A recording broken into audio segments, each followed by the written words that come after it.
আমরা চট্টগ্রাম অঞ্চলে কিছু এমন সামাজিক কুসংস্কার রয়েছে যেটার সাথে কোনো সভ্য সমাজের মিলে না। বিশেষ করে ইসলামের কনসেপ্ট, ইসলামের আদর্শের সাথে মিলে না। তার মধ্যে একটি হলো রোজা মাস আসলে এবং কোরবানির সময় আসলে চাপ প্রয়োগ করে কোনো উপহার উপটোকন আদায় করা। একজন স্ত্রী তার বাবার সামর্থ্য নেই, তাকে তার স্বামী, তার শ্বশুর-শাশুড়ি, তার শ্বশুরপক্ষ চাপ প্রয়োগ করে কোরবানি উপলক্ষে গরু নিচ্ছে অথবা ছাগল নিচ্ছে, অথবা গরু-ছাগল বাদ দিয়ে গরুর অর্ধাংশ তাকে দিতে বাধ্য করছে।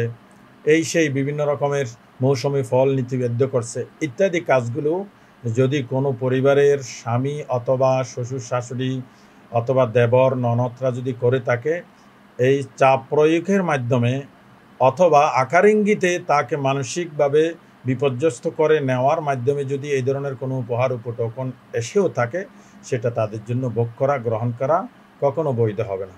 কোরবানি উপলক্ষে বিশেষ করে আমাদের চট্টগ্রাম অঞ্চলে এই প্রবণতাটা দেখা যায়। আমি আমাদের এই চ্যানেলের মাধ্যমে সম্মানিত দর্শক শ্রোতাদের আহ্বান জানাবো, এমন কাজের সাথে যারা জড়িত তাদেরকে যুক্তিসঙ্গত পন্থায় বোঝানোর ব্যবস্থা করুন। এরপরেও যদি বুঝে না আসে, সামাজিকভাবে তাদের প্রতি একটু হলেও চাপ প্রয়োগ করার ব্যবস্থা করা হোক যে এমন নিন্দনীয় কাজের সাথে যারা জড়িত তাদের ভিতর সভ্যতা, সামাজিকতার কোনো রূপ নেই, সামাজিকতার কোনো শ্রদ্ধা নাই, সেটাই বোঝা যাবে। আমাদের প্রিয় নবী সাল্লাল্লাহু আলাইহি ওয়াসাল্লাম উপহার উপটোকন আদান প্রদান প্রতি যেমন উৎসাহ উদ্দীপনা দিয়েছে, পাশাপাশি উপহার উপটোকন দিয়ে সেটাকে তুলে ধরা, সেটাকে খুলে বলে এহসান জিতানো যেটাকে বলা হয়, সেটাও নিষেধ করেছেন।